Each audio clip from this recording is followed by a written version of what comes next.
Hello, everybody, and welcome back to Survive This Crit. This is the podcast where we take horror movies, we analyze them, and then we create RPGs out of them to see if we can survive the horror movie. And for this one, we are doing the 1988 B movie classic, Killer Klowns from Outer Space, which, if you can't tell, is one of my favorite horror movies. Yeah, I saw that on your top tens list, Kylie. I saw that and I was like, that makes sense. That's why she's been pressing me to do this movie this whole time. It's a great movie, and we'll get into the reasons why. But first, Nick, how are you doing? Things are going pretty well. I mean, what was it? We're talking highs and lows right now. So, lows that recently I've been having to do some more job searching. I'm sure a lot of people listening can relate to the whole struggle of, searching for a job. So, just trying to brush up on my interview skills and hitting every job application I can. So, there's that. But a high is that in response to that, friends of mine, past coworkers have reached out and they're sharing that information with their employers. So hopefully that works out. Besides that, it's just been a fun time of hanging out the house, doing some baking, doing some cooking, getting to watch this movie, which was a blast. What was your favorite thing that you've made in the past week? So this wasn't the past week, but we've been doing a bake sale to raise money for Young Life kids to go to summer camp, Mhm. and I've been having to make a ton of cinnamon rolls from scratch. And that is like a 9 hour process of love. I don't know how you're making your cinnamon rolls. I just leave mine overnight to rise and then deal with Oh no, them. I don't got time to do it overnight. I do the whole day. It's the afternoon, early in the afternoon, and I just like use a little recipe I found for making super fluffy, super sweet cinnamon rolls. If you send me that recipe, I will attempt to make it, but I will probably leave them to rise overnight because I am not as motivated as you. But you should drop the recipe. That way, everybody else can make cinnamon rolls while they listen to our podcast. That'd be a great idea. Unfortunately, it's not just one recipe. It's a mixture of of several different Oh my recipes. gosh. Of course it is. But I can compose it all into one. All right. So, what we're hearing is in the description for this episode will be a delicious, indulging, delectable cinnamon roll recipe that we're going to call the recipe to eat while watching Killer Clowns. Yes, we'll call them the acid pies, but they're not pies, they're cinnamon rolls. The acid rolls. Acid roll. Let's stay away I from that one. On second thigh. made a grave error. What about you, Kylie?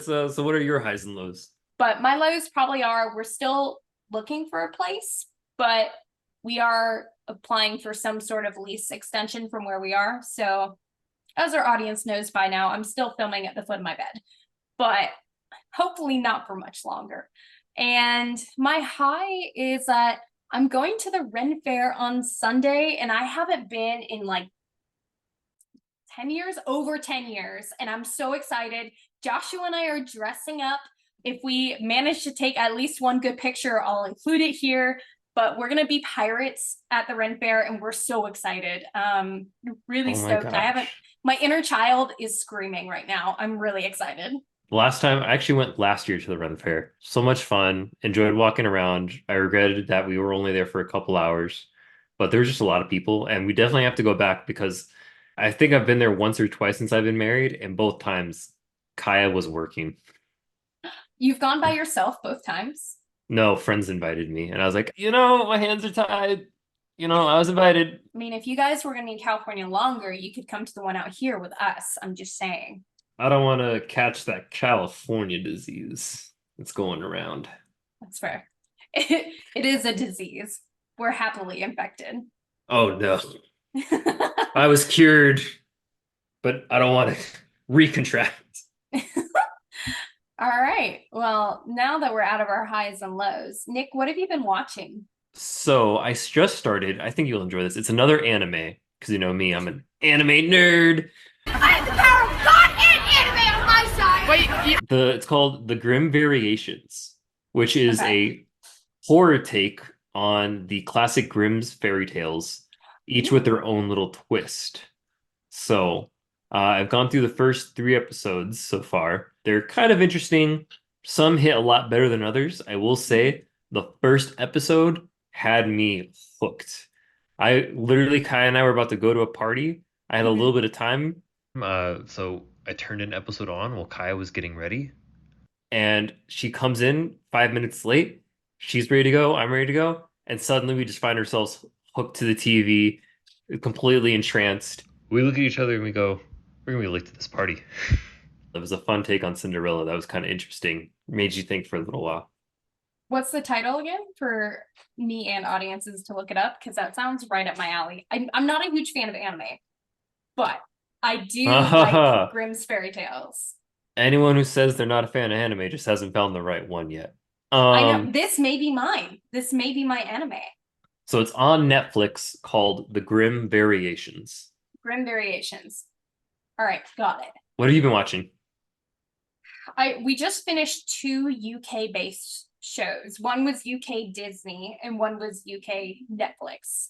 Or at least it was originally the creator was based in the UK and then it got distributed by Netflix or whatever. But the first show was called Extraordinary. It's about a girl who doesn't get her powers in a universe full of people who have their powers. It's on Disney Plus. I really liked it. I thought the characters were really smartly written. The story was really smart. My one if was that they took one plot line, and you'll know it when you see it, and they kind of made a very drastic change to it. And it's not, I'm not against the drastic change. I just wish they had more time to develop that storyline.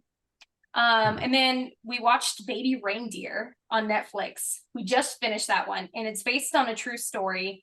It's about a guy and his stalker, and he made a whole show about the relationship with his stalker, and it was beautiful. I have never had so much anxiety watching a TV show and had so many moments of I don't know what's happening or even who to root for, or like it's just the characters were done so brilliantly. Like the entire story was really beautiful and I was a big fan of it. So we did just finish that one. So I'm going to be looking for something new to watch pretty soon. That sounds really interesting. I remember you showing me some reels about the Extraordinary show.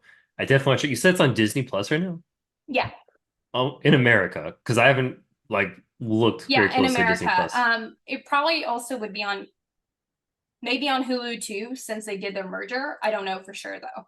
I'm gonna have to check it out because that one scene you sent me was just hilarious. It was so good. Yeah, you gotta try it. It's Extraordinary is more for laughs. Baby Reindeer is more for anxiety. Mm. Well, luckily I don't have too much of that. You and I both Wink. have plenty of anxiety. We both know that. We're both very anxious people. We're well aware. Hence the wink. Hence the wink. Well, as we dive into our film of choice for this series, we're doing Killer Klowns from Outer Space. Nick, why don't you give me a summary? My summary for Killer Klowns from Outer Space. Killer Klowns from outer space have descended upon the innocent, unknowing city of Crescent Cove, and they are on a chaotic rampage, turning people into cotton candy cocoons and collecting them for their evil purposes of consumption. And it's up to Mike Tobacco, great name by the way, Debbie and Dave to work together to see if they can defeat the Killer Klowns from outer space. That was really good. That was pretty much what the actual summary says. So that was really good. Woo. Yeah, new skill. Summarizing movies. Maybe IMDb will hire me. Yeah, maybe. You know, they could use probably a software engineer. Just saying. So, an introduction to this film. This film was released May 27th, 1988. The budget for this film was about $2 million, and the $2 million budget primarily went to production costs.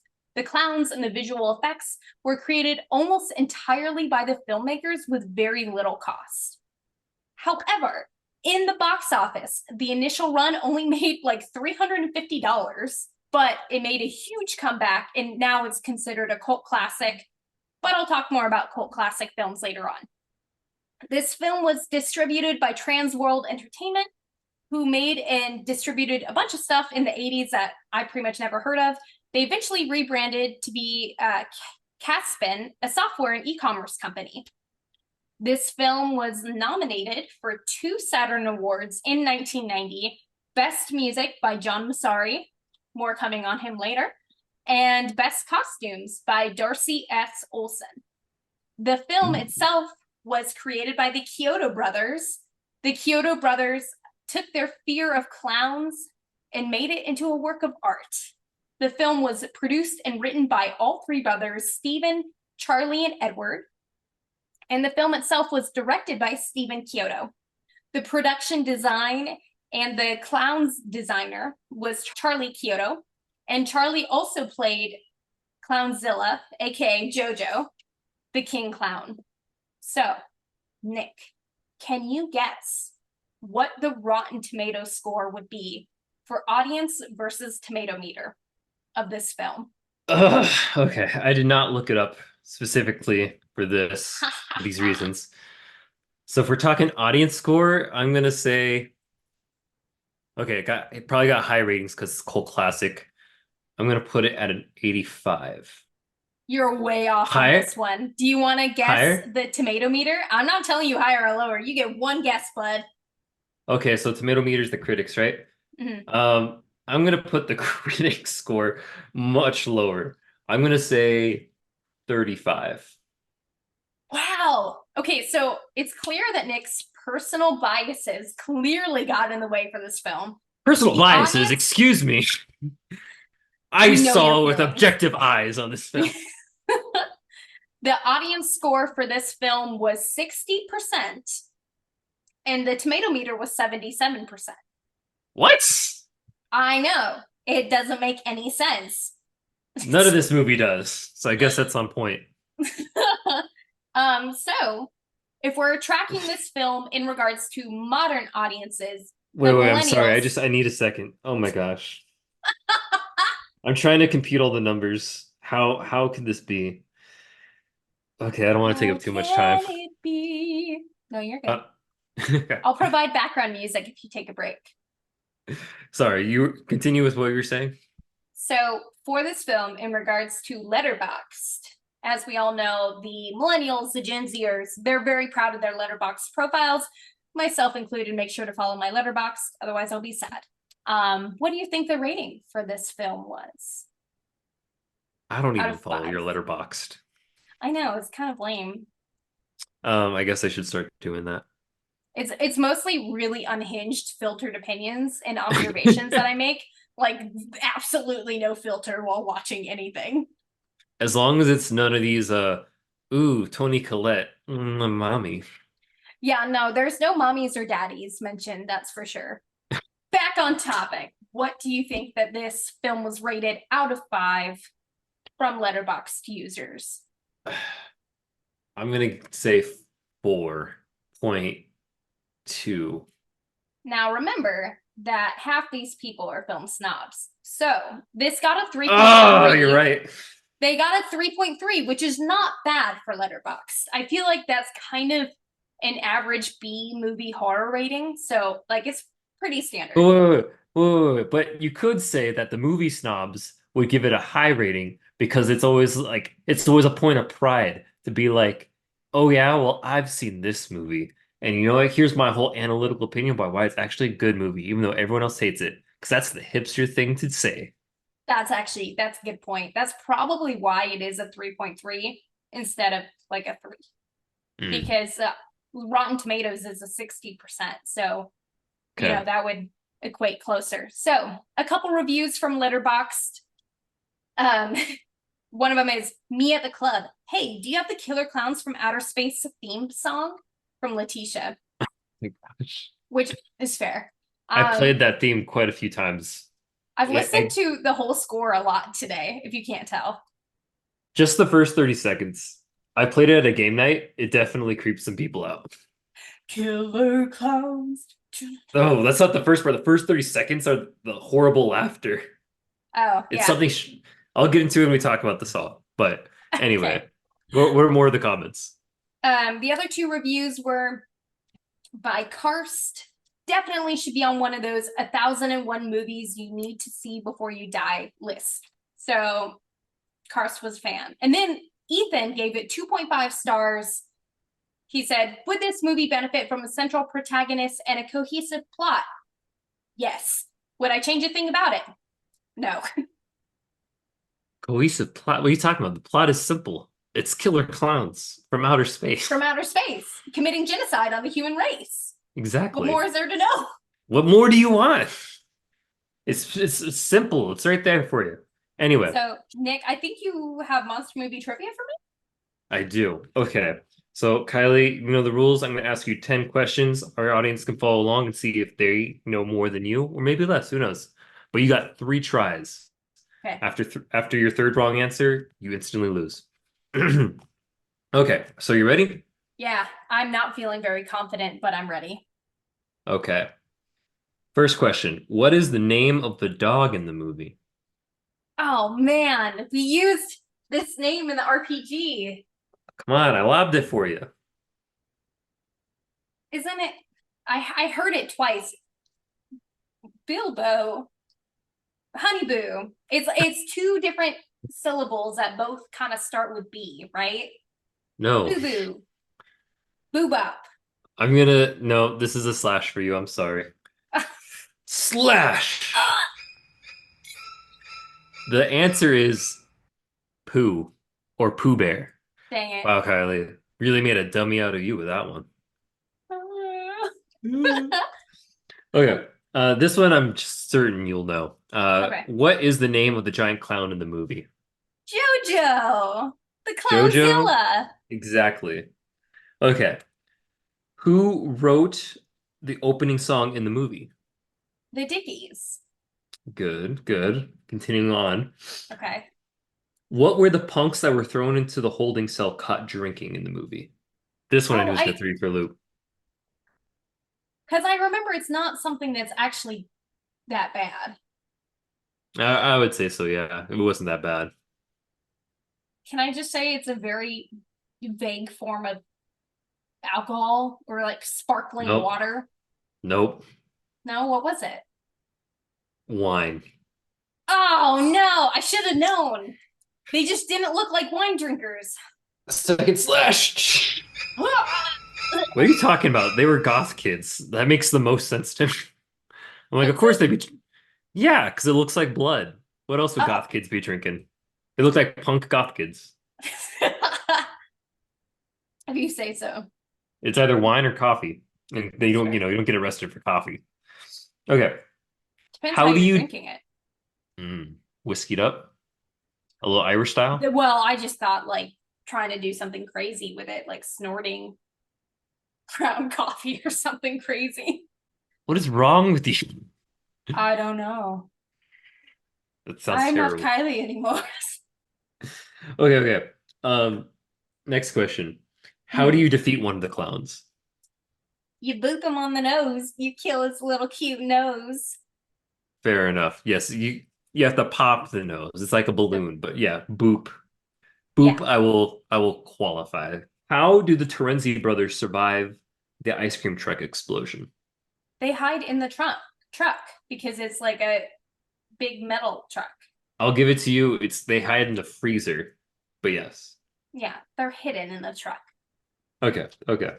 You're doing good so far. Okay. Where was the movie filmed? Oh, geez. I'll give you a hint. It's not too far from you.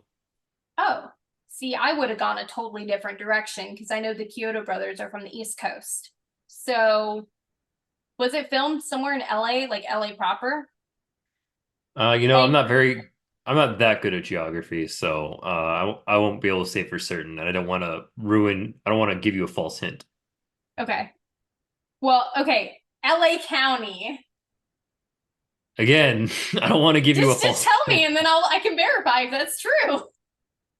Okay, but you're giving up? Yeah, I'm saying LA County. That's my final answer. It's Santa Cruz. Santa Cruz has their own county. Yep. Dang it, no! Kylie, this is your third slash. You lose. I'm just a dummy. You're not gonna make a dummy out of me. Proceeds to make a dummy out of him. Exactly. Okay.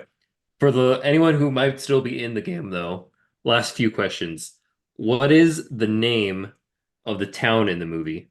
I said at the beginning, Crescent Crystal Cove. Cove. Oh, Crescent Cove. Well, I would have gotten that one wrong too, because I was way too confident coming in. Way too confident. What is the name of the clown who uses Officer Mooney as a dummy? His name was Jumbo. Oh, I would have guessed that so, but Nope, Fatso was the one with the box of chocolates at the delivering it to some old woman. And then what was the popcorn in the movie actually? they were little clown babies. Exactly. That's something I just learned the first time watching, or this time around watching this film again. Oh, really? That's funny. I just thought they were like clown plants or something. I didn't realize No, they they're grew. spreading their seed, literally. Another little, was it double entendre, I Double guess. entendre. Yeah. So I died. You lost. Yes. I'm sorry, Kylie. That's just how the game plays. Anyway, Now I look like a real dummy. you've always looked that way.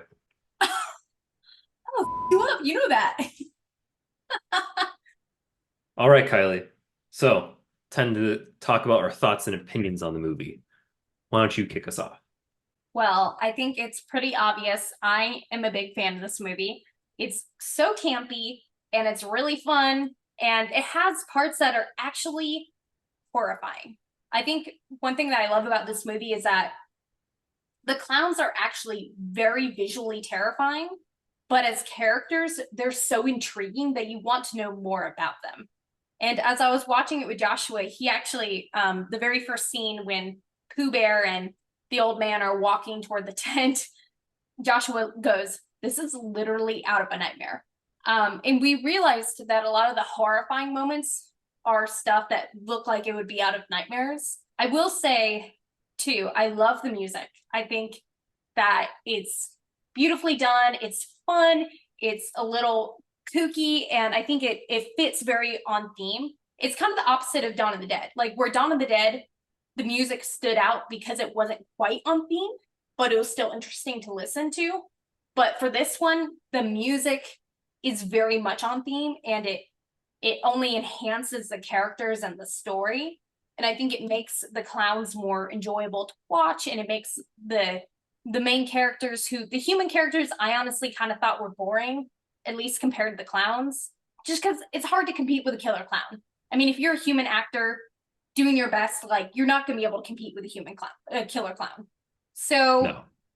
I loved it. My only if was the low budget did show at certain points with the production design, where it looked like they were clearly on a sound stage with a couple blocks Mhm. for certain scenes in the spaceship, that it looked like they were trying to build a space, but there wasn't quite enough budget to fully do that.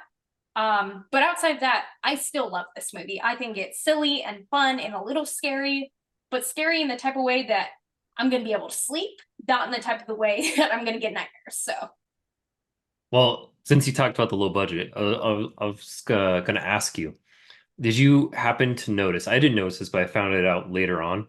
mhm. There is a scene, it has one of those classic goofs in the movie where Oh you yeah, can clearly see a cast member, or not cast member, a crew member, uh-huh. hiding behind a door. It was at the farmer's house in the cabin. He opens the door, and again, I didn't notice it, but there's a crew member just standing there in the doorway. I didn't notice it either. So this story was intriguing enough that I didn't miss, like I missed goofs like that for sure. What were your thoughts and opinions? Because I know we've talked about in the past that this was Yes. one of those films that terrified you as a child. Yes. So, Kylie, this movie was definitely pure nightmare fuel. It it had me definitely bringing up the past trauma. And all I gotta say about this is I absolutely love this movie. You're officially sadistic now that you can actually appreciate it. Here's the thing, okay? When I first saw this movie when I was just a kid, okay, I did not get any of the sexual stuff. It all just went over my head. So Mhm. and that all that just wasn't on my radar. So I didn't get a lot of the humor. So all I got was the horror stuff. And just being like, it's probably 14 at the time or something. Just like I'm sure like I just happened to come across it. I saw the title of the movie on some streaming platform and it just got my curiosity. I was like, huh, well, I've watched a few horror movies now. I bet I can watch this. I'll be fine. Yeah. This movie, when I was a kid, kept me up at night. I thought one of those clowns was gonna come in the middle of my doorway and just appear because that's what they do. They just show up and they just like pretend like, oh, I'm supposed to be here, and then they put you through some type of torture. I could not. I could not. Mostly mild torture though. You're usually dead pretty quick, or you're just captured, if that helps. No, Kylie, it does not help because those things are terrifying. You said it yourself, nightmare fuel, and it did keep me up at night. That being said, this time around, watching it as an adult who knows better, it definitely made me paranoid at night, No. but only while I was awake and alone at the Oh, house. interesting. So like after I was done watching the movie, it would be nighttime, and I would race down my hallway, making sure the light was on all the time. And I tried listening to the song. I could not listen to the song by myself in a house alone because I would hear that and I kept thinking to myself, if anyone were sitting in the dark listening to this, the first 30 seconds would just terrify you. In fact, I'm gonna play it for us when next time we get together and we play Murder in the Dark. Oh gosh. Yeah, that'll be better than tipping toe through the tulips for sure. Just like the first 30 seconds of laughter. That's still a top competitor, but we'll throw that one in just to throw people off. Okay. But yes, I actually watched this movie twice for this podcast. Look at you getting over your trauma. The first time was I had the bake while I was watching it, and I just got a general sense for the movie again. And the second time I was like, okay, I need to make sure I take notes and fully like watch every scene. And it ended up paying off. It was great. Loved it. This was a It great is B one of movie. those that if you watch it while you're doing something else, it is infinitely scarier. Because inevitably you're going to look up when something scary with the clowns is happening and you're not going to have any context whatsoever. Yeah, I would say, well, no, I think it would be less scary because then you're not getting the full effect. You just know, like, oh, killer clown. Nope, gonna look away. So then you just don't watch the movie at all, basically. Exactly. Unless you're like us, horror fan or horror movie fans, we're all just a little crazy and sadistic. Just a little. Well, so this film, because it's 1980s, is definitely very campy. And I wanted to see if you had any observations about the campiness or things that you enjoyed about it specifically in that regard. Well, I've definitely made sure to take note of everything that was considered campy Mhm. because here's the thing, like I've always used campy as a term, but I've never like looked up the definition of campy. What's the definition? It just means anything in the movie that is exaggerated because of like a stereotype, anything like that. Okay. So your campy, I mean, this movie is filled with campy details. You got aliens coming to attack a small town near the ocean. There's a makeout point. You got horny teenagers. You have Yeah. the Debbie's your helpless female. What else? The exaggerated, just silly dialogue, like the jokes of like Officer Mooney being the Officer disgruntled. Mooney just hates kids, like to an unreasonable amount. Officer Mooney was the wildest character because of how much he just was convinced that the whole town was against him. But his line of like, "You're not gonna make a dummy out of me," proceeds they make a dummy out of him, looking exactly like how you look right now. Yeah, the campiness is definitely, I think, an appeal to this movie now. I see why it probably wouldn't have done well when it first came out, because I don't think the campiness was embraced quite as much. But my favorite campy aspect was that every kill was very specifically related to a specific skill that a clown would have, whether it was the dummy or shadow puppets or popcorn guns or cotton candy guns. Everything was so specific that it was really entertaining. Like the Chiodo Brothers clearly took their quite literal fear of clowns and were like, we're just It was all of this. It's just enough trauma for everybody, right? And Yeah. threw it in there. But yeah, you're right. The movie is super horny. It's very much a campy Oh my trope gosh. in that way. The opening, where we first meet the Terenzi brothers, their line, I didn't even notice. That never registered with me until this time around. The little line about their advertising of their ice cream. Yeah. I was going to add, in regards to the Terenzi brothers, the reason that they lived was because of how freaking horny that they were, because they got to hook up with Rosebud and Daisy, which is why they lived, because they had enough time to hide. If they had reacted in fear, Rosebud and Daisy probably would have killed them. Oh, are those the female clowns with the big boobs? Yeah, the inflatable boobs, yeah. Yeah, I thought that was hilarious. You just see them inflate right in front of you.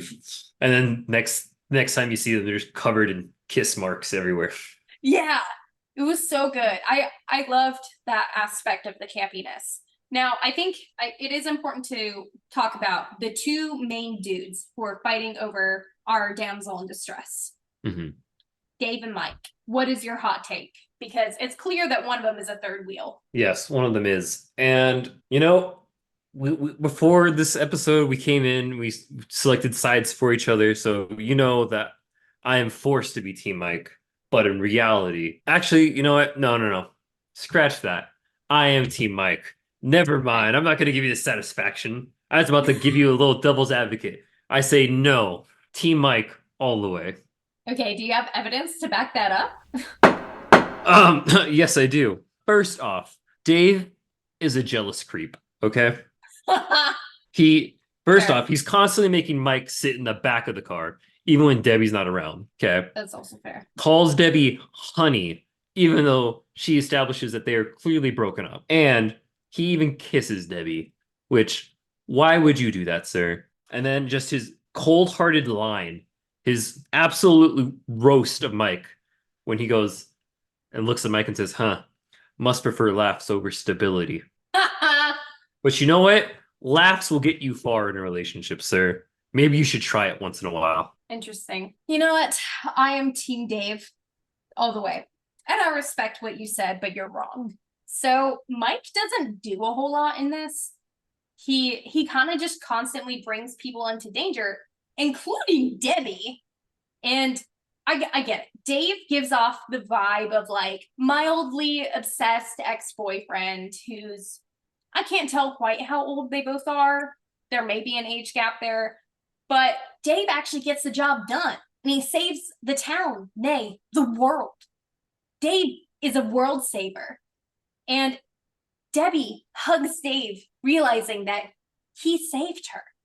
And Mike awkwardly wraps his arms around both of them, like the third wheel that he is, because he does nothing in this whole movie except for be like, they're killer clowns from outer space. When Dave uses his nice little pistol and gets the job done. Okay, to counter that, I'm going to say really quick, Mike, one of the bravest guys ever. He constantly goes headfirst into any dangerous situation, regardless of whether or not he actually knows it's dangerous. Does that make him stupid or brave? It makes him both, because at first it's because of stupidity, but then you never see any point, at any point he never backs down. He will go immediately to Debbie, especially like when she got like hit with the balloon gun. Mm-hmm. He never hesitated. He's like, okay, I'm gonna recruit people. That's the thing. He's a natural born leader. He grabs recruits, forms a team, heads straight into the dangerous situation. And you know what I'm gonna say? Dave just tries to insert himself. Okay? The only reason Debbie hugs him, embraces him, is because he pushes Mike aside while she tries to go for whoever, because she's in distress, clearly. I think we'll have to rewind the tape and include a clip of that here. But I think we are clearly on polar sides. I don't think that necessarily Mike is a better leader because he recruits Dave. Sure, was it smart to go to law enforcement in this small world of Crescent Cove and try to recruit the police help? Sure, that makes sense. But I will say he still didn't have the cojones to get it done. He went into battle multiple times unprepared, unarmed. I'm going to say that's because of Dave. Dave never gave him a gun. That's not because of Dave. Yeah, he never gave him a chance. He was just like, go sit in the back. Mike could have asked for a gun or I a don't, weapon. Mike I'm also gonna could have argue. brought a fork. You know, if you're just popping the nose, he could have brought something. He could have thrown forks. We see that in Pirates of the Caribbean. They load their cannons with forks and knives, and it's effective. So who's to say that he couldn't have come along with some hot cutlery and did some damage that way? I think he had more options than you're giving him credit for. You're assuming he's a lot smarter than he is, I think. Maybe he was a good leader and a good delegator. I'm not gonna lie and say that he was smart. Clearly, he's not. Okay, this is where they hang the cotton candy to dry. No, this man is an idiot, but he's a lovable idiot with a heart of gold. And you know what? He's definitely not insecure, unlike Dave, who is clearly insecure, clearly jealous all the time. And those are all of Dave's motivations. Do you think he's jealous or do you think he's just fighting for what he loves? I think he's jealous. I don't Again, think he gives evidence of being. Oh, well. she Okay, must prefer laughs over stability. I point to you again. that is a tinge of jealousy, but there is a point there. He is pointing out that he is the superior mate. He's confident in that. And he's trying to bring insight to her. And I think it's at this point we should allow our audiences to decide in the comments, are you Team Mike or Team Dave? Who would be the better partner for Debbie? Because if she got trapped in a ball by the giant killer clowns, who knows what other disaster she's eventually going to get into. And this is before the women in horror films were really heroines. So assuming that Debbie does not become a hero anytime soon, who would be the person that would keep her alive the longest? You know, hard to Dave. say. No, hard to say. You never know. Mike It's seems like Dave. Mike has that luck factor. Okay, never deny the luck factor. Audiences, tell us, let us know. Team Mike, Team Dave. It's desperately important. We have to know who is the better man for Debbie. Debbie has like 4 lines in this whole movie, but we have to know who is the better mate. Moving on to our deepest of dives, Kylie. Yes, so I have the Chiodo Brothers, so I feel like it's only appropriate to start with them. The Chiodo Brothers are the creators of the Killer Klowns from Outer Space. So the brothers are originally from New York, and they grew up in Long Island. They grew up doing their own special effects, and they're trying stop motion on film cameras, and they grew up playing with puppets and marionettes and doing all sorts of prop work as kids. They ended up creating their own production company in 1982, but they've been creating together since 1964, which I think is really cool that 3 brothers could work together so cohesively for decades and it not become an issue. The goal of their production company to bring fantastic characters to life, which I think is something that they hugely embody in this movie specifically. And I'm going to talk a little bit more about the story of this movie after I dive into the brothers. So a couple of the credits where you've seen the Chiodo Brothers' works, and you maybe haven't known it, is Critters 1, 2, 3, and 4. They created the critter. Pee-wee's Big Adventure with the creation of Large Marge. They worked on RoboCop, Fairy Tale Theater, Goosebumps, Teenage Mutant Ninja Turtles, and so much more. As I mentioned earlier, the Chiodo Brothers' fear of clown was actually a huge inspiration for this movie. Like I mentioned, it was produced and written by all 3 brothers, directed by Steven, and designed by Charlie. And before they got onto this film, Edward, Steven, and Charlie were working as special effects animators in LA when they decided to do their own low-budget horror film. And they had a lot of special effects friends working with them in LA, and those creatives were the most supportive of them making this film. So a little bit about each brother. Steven Chiodo, he began his career by winning Best Young Director at the Cannes Film Festival in 1976 for the film Cricket, while being a student at Rochester Institute of Technology. In the 80s, he worked with Tim Burton as the technical director and animator on the short film Vincent, and he also was part of animating Large Marge and Pee-wee's Big Adventure. And Steven says that this was one of his favorite projects that he ever did. His directing credits include I Go Pogo, which is a claymation project, and Cousin Kevin, which is an award-winning project that got all 3 brothers probably the most recognition at the time that they had had. He still directs and develops for TV, and he's also still working as an effects artist and animation director in film. He also is currently teaching stop motion animation at Cal Arts. Okay, Charlie Chiodo. He is an illustrator and a designer. He initially wanted to pursue a career primarily as an illustrator. He graduated from the Pratt Institute in 1974 and started working as a graphic artist with ABC Eyewitness News in New York.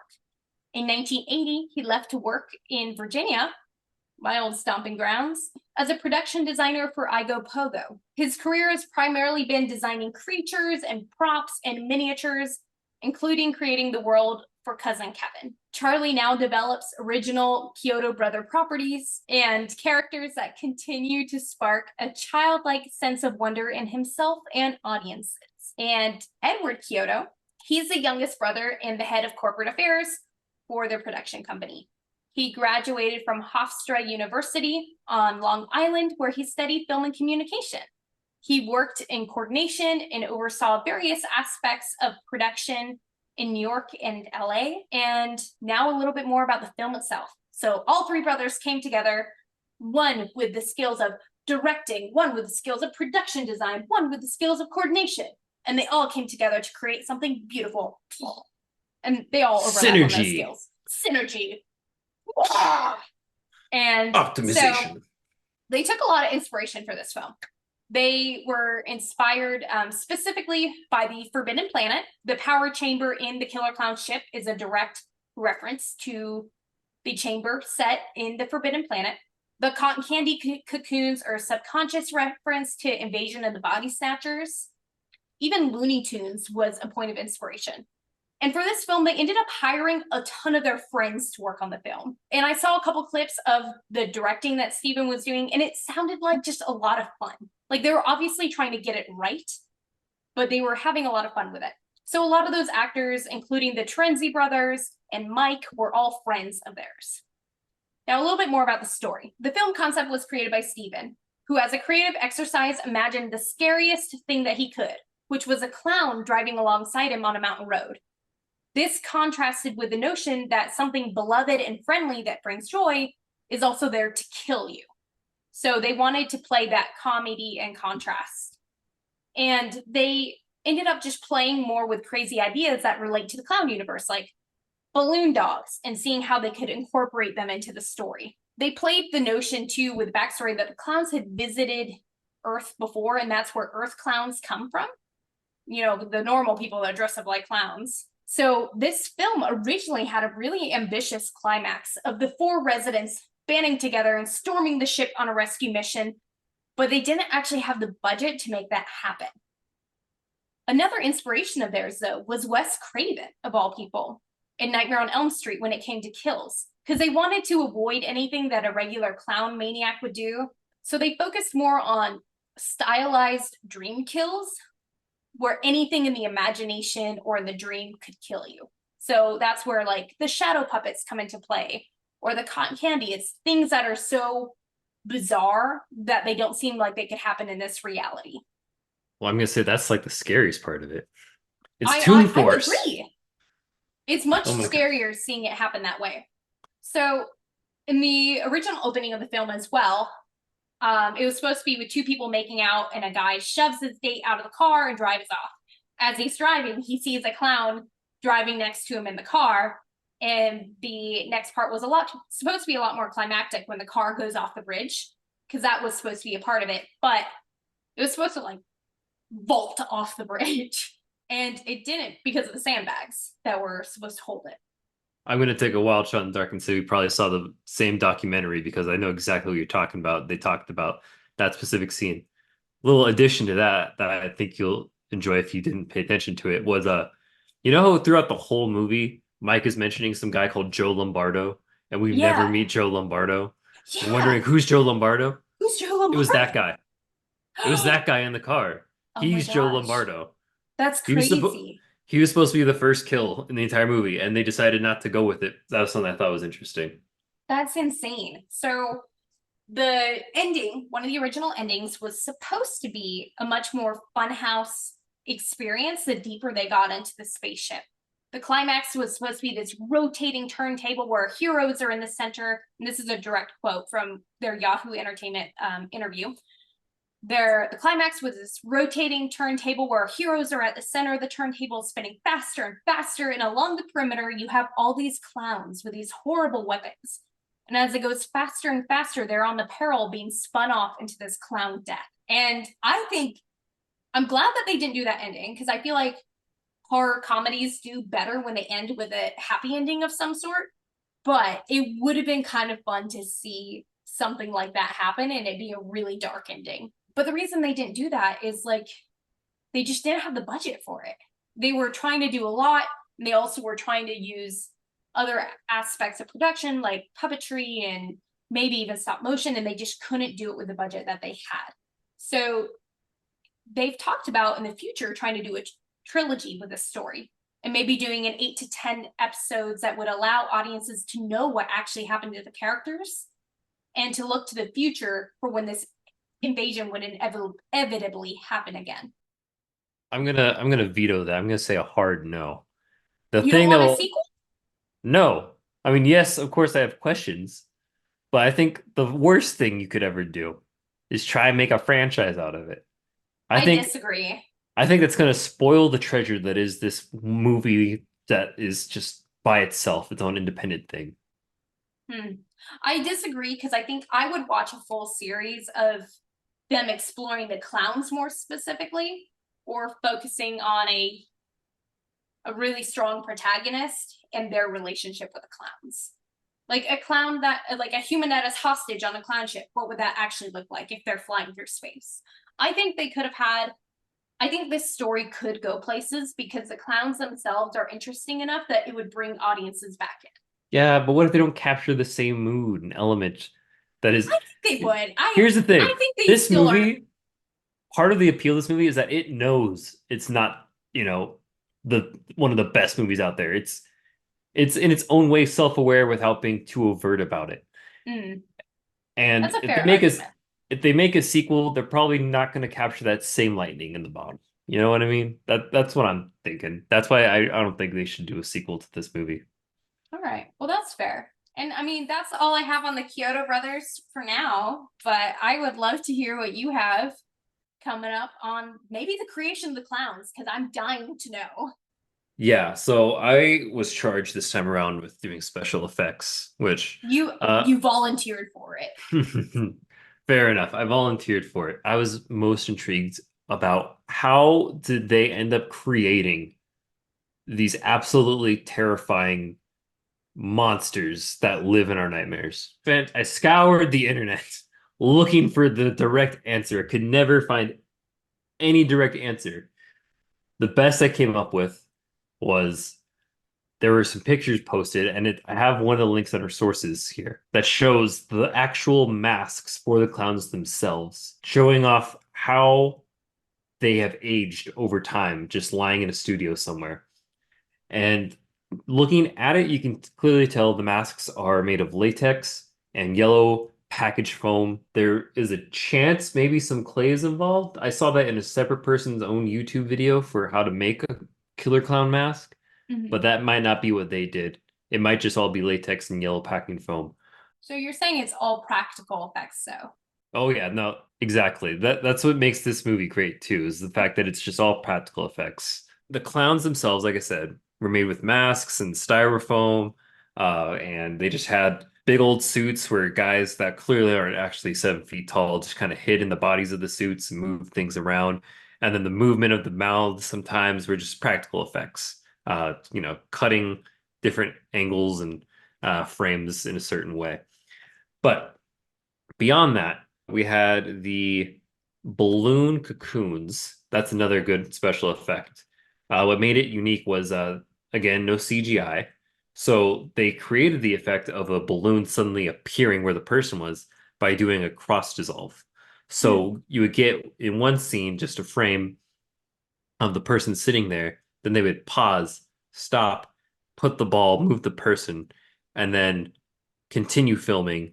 And then in between that transition would be the cross dissolve effect. So that's how we achieved that effect. With Clownzilla, you said, as you mentioned earlier, is played by one of the Chiodo brothers, Charles. And the way they were able to make him appear so large compared to any of the humans was through the ability of forced perspective. So using that, they're able to make it look like Dave is, just nicely fits in the palm of his hand and whatnot. The balloon animal, because you were talking about the balloon animals before, Yeah, the balloon animal. they have the dog that can track down anyone. Hmm. So interesting thing about that was they did so many takes trying to get that scene to work. And what would happen, I think it was maybe like 30 tries or something. They would hand one of the actors playing the clowns a balloon dog, put it on a little chain so make it look like it's holding on a leash, and go running with it, and it would immediately pop. And they couldn't figure out for a while how to get it to work until someone came up with a brilliant idea of coating the balloon dog in latex, giving enough stability to survive at least a few scenes of Hmm. running around. So we have that, and then this was a fun little tidbit. Have you ever seen the movie Ernest Scared Stupid? I haven't seen that movie. I know It's we definitely have. it's a more child-friendly horror comedy for certain. And one thing I never knew about it, I loved it as a kid. I think maybe it's what kind of got me a little bit into horror Hmm. because there's an evil troll in it, and I'm sure that thing scared the crap out of me as a kid too. But there's a few different trolls in the movie. And if you pay close enough attention, you could see that some of the trolls are just the killer clowns from outer space painted over with new makeup and whatnot. Oh my They'll gosh. look more like flesh color. Uh-huh. And the That's reason wild. why is that the Chiodo Brothers actually worked on the movie for Ernest Scared Stupid. They were they were creature effects. That was their title. That's wild. So we get the reappearance of the clowns in another movie later on. So not quite a sequel, but do you have anything about the what happens when the nose bursts and they spin around and Yeah, so that was another little effect that they created. Basically, whenever the nose bursts, you'll get the flashes of green light. And what that Mhm. was a basically like a stick that was on a rotating platform, and they had shards of glass attached to that stick. And what they did was they shone a light at it, effectively turning it into a dangerous disco ball. And they would, whenever they had a scene where a clown died, that's where the light would come from. Dang. So that's what I learned about that. Then there's the scene where the clowns come out of the clown car to Yeah. you know, get back to their ship that's now hiding at the amusement park. And they throw Mhm. those pies at the security guards. The security guard goes, "What are you gonna do with those pies, boys?" Well, turns out it actually hurts to have a pie thrown at you I wouldn't because know. I've never had a pine thrown at me. apparently it does, and it's because of the weight of the crust combined with the weight of the metal tin itself. So, in order to not hurt the actor playing the poor security guard, what they did was that they took the pies and they attached them to the base to strings that were then attached to the wrists of the clowns. So what would happen is they would throw the tins with the pies in them, and then as soon as it reached the full extension of the string, Mhm. the actual pies would just fly out and the tins would just, be That's out of actually kind frame. of brilliant. Exactly. That's one of the other brilliant things about this film. And then you were talking about the scene that was almost an opening scene Mhm. with what was it? The driving Slim? clown. I believe that one's name is Slim. I could be wrong. Slim. Slim But Shady. Slim Shady. He drove up. But the way they accomplished that was they had the car that Joe Lombardo, that character, was driving in, and they had a little black trolley device, sort of, Oh, interesting. that kind of blended in with the road itself, so it was difficult to see. And the actor playing the clown, was sitting on top of it. And essentially, like this is my perception of it based off what I saw in the video. He seemed to be able to move the trolley itself forwards and backwards with hand movements. That or Oh, someone had a remote interesting. control. And the whole point was that that created the idea of like, first you have the scene where it's just the car coming, driving down the road, and then you see the clown coming up, and that's done. I think it was with miniatures or something like that. But then when we actually get the scene where you get the camera angle where it looks like the camera is pointing out of the car from almost from Joe Lombardo's perspective, at that point it is the trolley hooked up to the car, and the trolley is being moved forward while being attached to the car, so it looks like he's catching up with Joe himself. Oh, interesting. That seems like, I mean, I guess the car wouldn't have been actually going very fast, but it seems like if not given the right safety precautions, that could have ended up being wildly unsafe. But Oh, it seems definitely. to have worked for them. Definitely. Yeah, it's just some guy attached to a trolley. Like there's no seatbelts, nothing. I'm sure he probably had He's some along for the seatbelt, ride. but he's definitely exposed to the elements. Yeah. Yeah, absolutely. Those are some good practical effects. I mean, they seem like they would be, even with the use of cross dissolves throughout the film, like those are effects that are very cheap to use, but they're very effective. I think there's a Yeah, reason why this film is still jarring and minor nightmare fuel to all of us, because it's done in such a way that it's done cheap, but it's done effectively. exactly. And same thing you were saying, which is I think that's definitely this movie's benefit is the use of practical effects. Nowadays, people try and save money by doing CGI. Back then, that obviously wasn't the case because it's still such new technology. Or I don't even know, was CGI still like was CGI even a thing in 1980s, I 1988? think in one of the interviews I read that it was not really used a whole lot. Like if it was, it wasn't used a whole lot. And I think my curious thought is if they finally do get a sequel or a series, is if having a huge budget will damage the charm of the show. That would be what Mm, I'm curious about because they made magic with such little money that I'm curious if now they have millions of dollars more resources, if it'll benefit them because they could use CGI to their benefit to make some gags look less corny, but it also could really hurt them. So I am curious. I hope that they get another chance to tell this story, and I'll mention it in my pop culture segment. They almost had the chance to, but it's interesting to think about if this film had $10 more million attached to it, what would it have looked like? Because it would have looked very different than what we see. And I don't know if mhm. that would have taken away from the charm that makes it this great B-list horror movie, or if it would have made an A-list horror movie, or if it would have just sent it down the gutter. Mm. I see your point. And I agree with you. That is truly my concern, which is why, again, I don't think that they should make a sequel. I think the temptation would be there to just use CGI for too many things. I watched a lot of the Chiodo Brothers interviews. They do not seem to be into CGI outside of using it when it's necessary.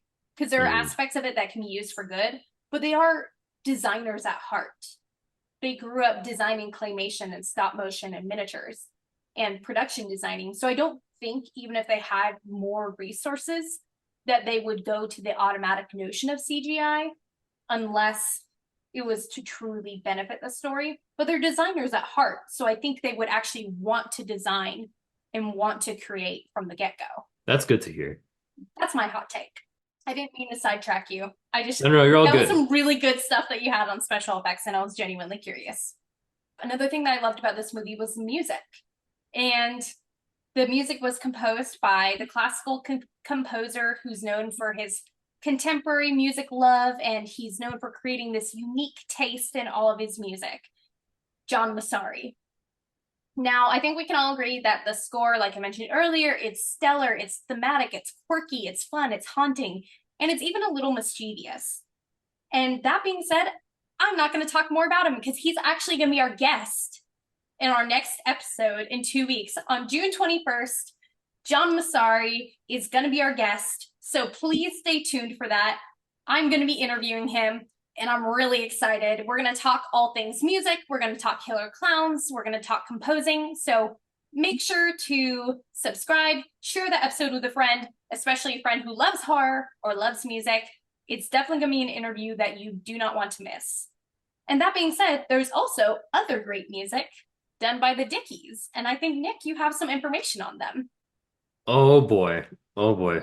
Do I? In typical 80s fashion, the directors of the film wanted to, get a song that perfectly summarized the movie itself. So, following that theme, they did what only seems logical, which is that they hired a professional band, the Dickies, to make a song, and they only gave them the title of the movie to work with. That's awesome. I don't know who actually memorized the lyrics for this song, but here, just to give you all a little taste of it in case you don't have it memorized. The chorus goes, "If you ever wondered why the population's going down, blame it on the plunder of the likes of the killer clowns from outer space." And see, okay, so I'll quickly add it because we talked about it earlier before this episode. I always thought it was funny how if you listen to the lyrics, they do a pause between killer clowns and from outer space because it Mhm. almost makes me think like for a second they just forgot that the killer clowns are from outer space, and they just had to like mention like killer clowns. Oh, that's right. From outer space, from outer space. They added the beat for dramatic effect. The killer clowns could be from anywhere. They could be from your neighbor's house. They could be from under the sea. They could be from your basement. They could be from Mm. the grocery store. And they could be bringing genocide to the human race. So it's interesting in that the Dickies only were given that much information and yet came up with a song that definitely fit the entire theme. I was talking about at the beginning of this episode, the first 30 seconds, absolute nightmare fuel. I felt so uncomfortable because we're actually playing a card game at a game night that was a circus theme game. And I kid you not, a situation came for me where I won the entire game using clowns, because again, Of circus course. theme. And so to prepare for that, I started playing the song Mhm. and I felt so awkward just playing those first 30 seconds because it was just weird, evil clown laughter. Can you give me your best imitation of it? Because I don't remember it right here, right now. The clown laughter? Yeah, I'm and action. gonna build it up.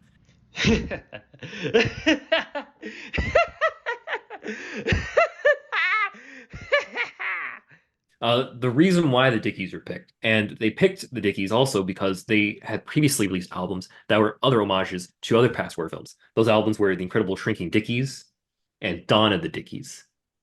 So Like clearly, Dawn of the Dead? yeah, like the one that we just did like a Yeah. month Oh my ago, gosh. or I Oh guess my by the time God. this recording, yeah. So they were clearly fans of horror films. So the Chiodo Brothers saw that and were like, "Hey, you should definitely do a song for us." So this song includes a rapid riff of what is apparently the name of the song is called "The Entry of the Gladiators" by Julius Fasique. I hope I'm pronouncing that correct. But that's where you get the traditional da da da da da da da da da da da da da that. So it's exactly. So that's where you get that rapid riff. Apparently, it was a marching song for gladiators. They weren't playing that song in ancient Rome, but that was what inspired the original composer Julius, create that song. That's the image that went through his head. Oh, that's cool. And then the music video itself was interesting to watch because it was the Dickies doing a live performance in a Mhm. jailhouse cell, and they're talking about the film, like they're just like jamming out with the song. They're doing a couple little interactions with the actual killer clowns, and then slowly the clowns start to replace the band members themselves. That is awesome. And then it ends with the clowns throwing the Dickies into prison. That's awesome. Hey, you know what? At least it got thrown into prison, not put Hmm. into cotton candy cocoons. It could be worse. Yeah. That's true. They definitely had the brighter ending of that. But anyway, my opinion of the song overall is that it's a fun beat you can really bop your head to. It's very 80s in that sense with the heavy synth music going on. And it's fun to listen to. And I think Yeah. it does perfectly match the tone of the film, which is lighthearted, a little scary, especially at the beginning, but definitely a humorous tone towards the end. Yeah. I would agree with you. I think the music, the Dickies song, they even though they haven't seen it, which is what's so impressive, is that they were able to get the feeling of it without seeing it. And I think that's why they opened the film with it instead of just throwing it at the credits or something, because they were like, yeah, this song fits our vibe. They knew exactly what they were going for. I'm gonna have to watch that music video though, because that sounds like the best music video ever. It is pretty good. Definitely, it's a fun little thing to watch. I'm going to talk more about pop culture impact of this film because so with doing my research on cult classics are kind of hard to define. Based on the research I did, is like it's a wildly kooky story, and which I think Killer Clowns checks that box. That it's aware of itself and it doesn't take itself too seriously, and it has a wildly devoted fan base. I think that's really important in any cult classic. If we're using this scale, to identify a cult classic. As I mentioned, kooky story that's aware of itself, doesn't take itself too seriously, wildly devoted fan base. And that comes with the resurgence of the film when it starts getting theatrical showings further down the road, decades later, and stuff like that. Fans will show up and see it, especially at midnight viewings. That is one thing that is typically a big cult classic sign, is that if they're doing midnight showings of it. Like Rocky Horror Picture Show is a great example. The Room is a great example. Killer Klowns is a great example. So cult classics are also often not seen as noteworthy when they're released. They're often ahead of their time. And I think being nostalgic to a certain era sometimes can be really important to a cult classic. Like, I feel like Killer Klowns is very 80s. Like, the whole movie screams 80s. It was made in the 80s, but now watching it as adults, almost 40 years later, we can really embrace the nostalgia of it and the nostalgia of the era where things were a lot more simple. You know, you couldn't just tweet a picture of a killer clown and everyone would swarm the Killer Klowns. It was a lot different of a world back then. Another thing that makes this film a cult classic is that clowns are still relevant and they're a dominant force in the horror genre. It, Terrifier, etc. Their clowns are still very dominant in this genre, and this is one of the genres where I feel like these clowns have just very different personalities. Even though we don't know necessarily what they're saying because they're speaking a different language, we kind of know exactly what they're saying and what their intentions are.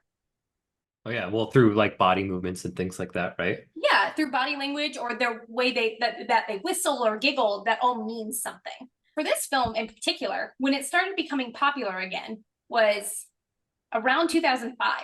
Interest started to begin again when Soda Toys started coming out with a line of Killer Klowns toys, and it started becoming really popular with collectors. And other brands started releasing merch as well. And even though it wasn't popular in theaters, it was one of those films in the video store in the 80s and 90s that it was always, the film was always stolen from the DVD store. Like if someone rented the DVD or the VHS, it was always stolen when it was returned because it was such a popular film. So a couple other things about the growth of Killer Klowns. Like I mentioned, they started having more merch in the early 2000s. Loungefly started doing the line with them. Even Spirit Halloween. Oh, is that where you got those? Yeah. Even Oh my Spirit gosh. Halloween has a whole dedicated section to Killer Klowns in the past couple of years. And Waxworks has released vinyl albums of John Massari's score. There have been Killer Klowns haunted houses at Universal Studios for Hollywood Horror Nights. And the other big part of what makes a cult classic is the marketability of the characters and the bright sound and the visual experience. And I think that this film, there's no doubt that it's a cult classic. But I think the visuals are a big key factor, and the fact that the clowns are so fascinating to look at. Now, I have two more quick points about the future of the Killer Klowns franchise. So there was the possibility of a sequel. If you look it up online, like The Return of Killer Klowns from Outer Space in 3D was a film that Fox was planning to make that Disney canceled when Fox was bought out by Disney.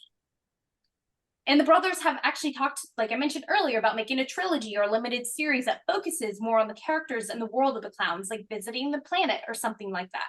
So I think they still have the possibility, but I think a lot of people, a lot of buyers similar to you, maybe have the opinion of it was lightning in a bottle once, but if they're given more resources or if they're trying to make something new, I don't know if it'll have the same effect. I hope they do, but there is a Killer Klowns game. By the time this episode comes out, the game will have been out for like just a few days.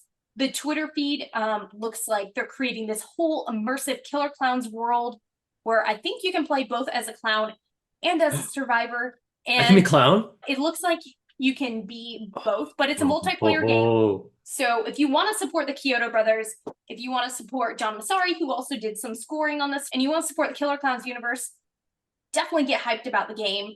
We will hopefully eventually be playing the game in some way, shape, or form. Let us know in the comments if you want us to play it in some sort of live fashion. We'll figure it out. We'll figure out how to make tech work in that way. I get to be a clown? Nick is way too excited about the power that he has just gained. Yes. But all that to say is that the pop culture impact of Killer Klowns, it was so embraced by the fan base. It's become this whole new monster today. It's become its own Clownzilla of a franchise. And I think it's something that will be around for years to come, especially if the game does well. If the game does well, I'm hoping that they'll do another sequel or series or something. I mean, it's a cult classic. There's no denying it. Yeah, I can't even deny it. I was terrified of the movie, but still, I could see how popular this is. I enjoyed it. It was just beautiful. Chef's kiss. A beautiful experience to watch, and the clowns are just unlike any other horror villain that you ever will go against, as you'll learn in our RPG episode. So make sure to stay tuned for that. Well, Kylie, that was an awesome conversation we had about Killer Klowns from Outer Space. My opinion was definitely changed by watching this film, but just wanted to remind our lovely listeners to leave a like, leave a comment, anything you can do just to show us some love. Actually, let us know Dave versus Mike. We have to know the answer to that question. Yes, let us know about Dave versus Mike, because I want some vindication on how I'm right and Kylie's wrong on this subject matter. But thank you all for listening, and don't forget to check out our interview in a couple weeks with John Massari. All right, bye everybody. Bye everyone.